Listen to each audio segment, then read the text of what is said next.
Jumpa lagi kawan, ini ramai-ramai terkait Danantara. Ya, Danantara ini sudah diresmikan oleh Pak Prabowo dan sekarang terjadi ramai-ramai pro dan kontra di media sosial. Berarti orang-orang ini masih banyak yang belum tahu itu apa Danantara dan bagaimana secara hukumnya. Nah, Danantara ini adalah sesuatu yang diluncurkan oleh Pak Prabowo dan tidak kebal hukum, ya. Ini tidak kebal hukum.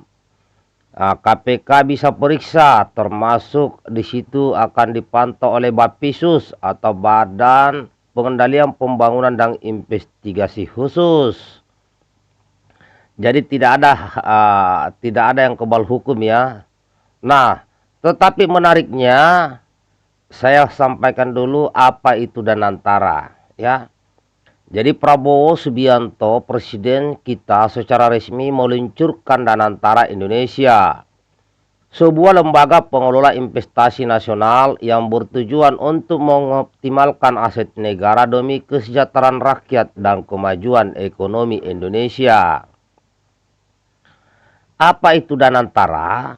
Danantara adalah singkatan dari Daya Anagata Nusantara, yang berarti kekuatan masa depan Nusantara.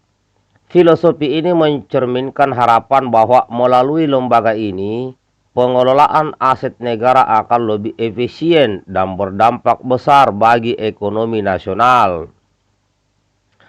Danantara Indonesia didirikan sebagai bagian dari strategi pemerintah untuk memaksimalkan potensi aset negara, terutama yang dimiliki oleh Badan Usaha Milik Negara atau BUMN. Apa peran dan tujuan Danantara?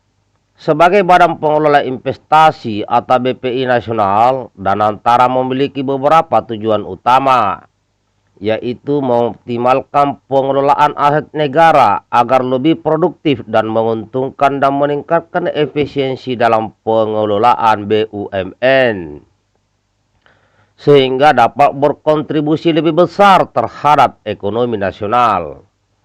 Selain itu juga mendorong pertumbuhan ekonomi Indonesia melalui investasi yang berkelanjutan dan strategis.